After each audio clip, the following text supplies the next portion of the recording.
Christopher Nolan ရဲ့ Interstellar ရုပ်ရှင်ထဲမှာကမ္ဘာမြေဟာသယံဇာတတွေကုန်ခန်းပြီးတော့တိတ်ဆုံးနေတဲ့ကြိုးတစ်ခုဖြစ်ခဲ့ပါတယ်။ဆိုတော့လူသားတွေကရှင်သန်ခွင့်အသက်အတွက်အာကာသတွေကဝမ်ဟိုတွေကိုတိုးဝင်ပြီးတော့မှအဖြေရှာခဲ့ကြရပါတယ်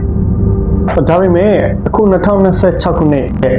လက်တွေ့ကမ္ဘာမှာတော့အနာဂတ်နည်းပညာတွေဆက်လက်ရှင်သန်ဖို့အတွက်ရေးပါတဲ့ကျွန်တော်တို့ဒီဝမ်ဟိုဟာ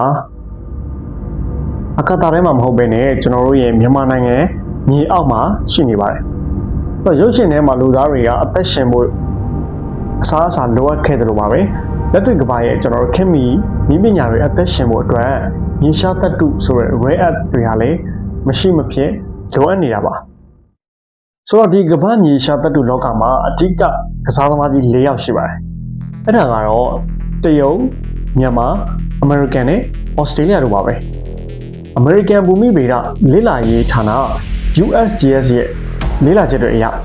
တရုတ်နိုင်ငံဟာကမ္ဘာဈေးကွက်ရဲ့အဓိကအစိတ်အပိုင်းနှီးပါးကိုရယူထားတယ်လို့ဆိုပါတယ်။ဒါပေမဲ့ကျွန်တော်တို့ဒီနေရာမှာသတိထားရမယ့်အချက်တစ်ခုရှိနေပါတယ်။တရုတ်နိုင်ငံရဲ့နည်းပညာစက်ရုံတွေလက်ပတ်ဖို့အတွက်ဒီအလွန်ရှားပါးပြီးတန်ဖိုးကြီးတဲ့ heavy rare earth သတ္တုတွေကိုကျွန်တော်တို့မြန်မာနိုင်ငံစီကနေပဲအဓိက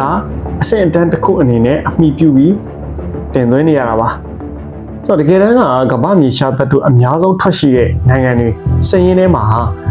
ကျွန်တော်တို့မြန်မာနိုင်ငံဟာအမေရိကန်နဲ့တရုတ်ပြီးရင်ကမ္ဘာတတိယဒါမှမဟုတ်ရင်စတုတ္ထအဆင့်မှာအမြဲတမ်းရပ်တည်နေပါတယ်ကျွန်တော်နိုင်ငံတကာအဖွဲ့အစည်းတစ်ခုဖြစ်တဲ့ကျွန်တော် Global Witness ရဲ့လေ့လာချက်တွေအရလည်းမြန်မာနိုင်ငံကကမ္ဘာ heavy rare earth လိုအပ်ချက်ရဲ့အရေးပါဆုံးအစိတ်အပိုင်းတစ်ခုဖြစ်ပါဝင်နေတဲ့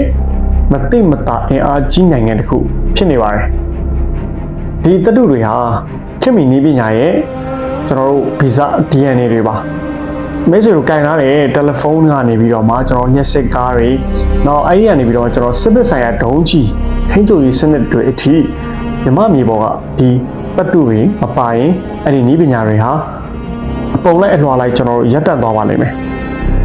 ဆိုတော့ဒီနေရာမှာကျွန်တော်တို့မေးစရာတစ်ခုရှိတာကကျွန်တော်တို့ဟာဘာကြောင့်ဒီရွှေအိုးပေါ်မှာထိုင်ပြီးတော့ဆင်းရဲနေရတာလဲ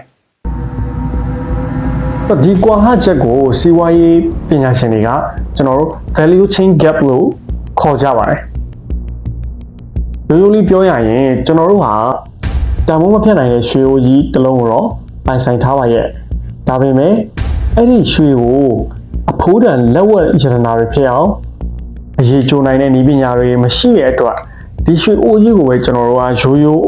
မြေအိုးတစ်လုံးကိုသဘောထားပြီးကုန်ချမ်းစင်းတွေပဲရောင်းချနေရတာပါဆိုတော့ကျွန်တော်တို့ဟာသယံဇာတတွေကိုထုတ်ရောင်းနေတာမဟုတ်ပါဘူးကျွန်တော်တို့ရဲ့အနာဂတ်တွေကိုပါကုန်ချမ်းစင်းနဲ့ရောင်းချနေမိတာပါပြီးတော့ management စီမံခန့်ခွဲမှုဟာဒီ behavior ရဲ့အဖြစ်ပါပဲစနစ်တကျမရှိတဲ့တွန်းမှုတွေနဲ့တန်ဖိုးမြင့်ထုတ်ကုန်မထုတ်လုပ်နိုင်တာတွေဟာကျွန်တော်တို့ကိုတယံဇာတချိန်စာထဲမှာပိတ်မိနေခဲ့စေပါတယ်ပြဿနာကတယံဇာတမရှိတာမဟုတ်ပါဘူးစနစ်မရှိတာပါဒါအပြင်မှာဒီသတ္တုတွေနောက်ွယ်မှာပေးဆက်လိုက်ရတဲ့ကျွန်တော်တို့ရဲ့သဘာဝပတ်ဝန်းကျင်ပစ္စည်းမှုတွေကလည်း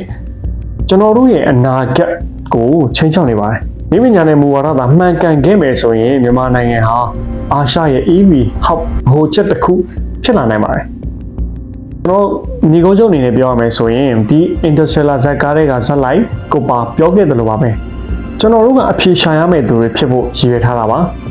စောင့်ကြည့်နေုံတက်အတွက်မဟုတ်ဘူးဆိုတဲ့စကားလေးကိုသူကပြောခဲ့တာပါဆိုတော့ကျွန်တော်တို့ဟာအနာဂတ်ကိုရှာဖို့အတွက်အာကာသတဲကိုသွားစရာမလိုပါဘူးကျွန်တော်တို့မြန်မာနိုင်ငံအတွက်ကတော့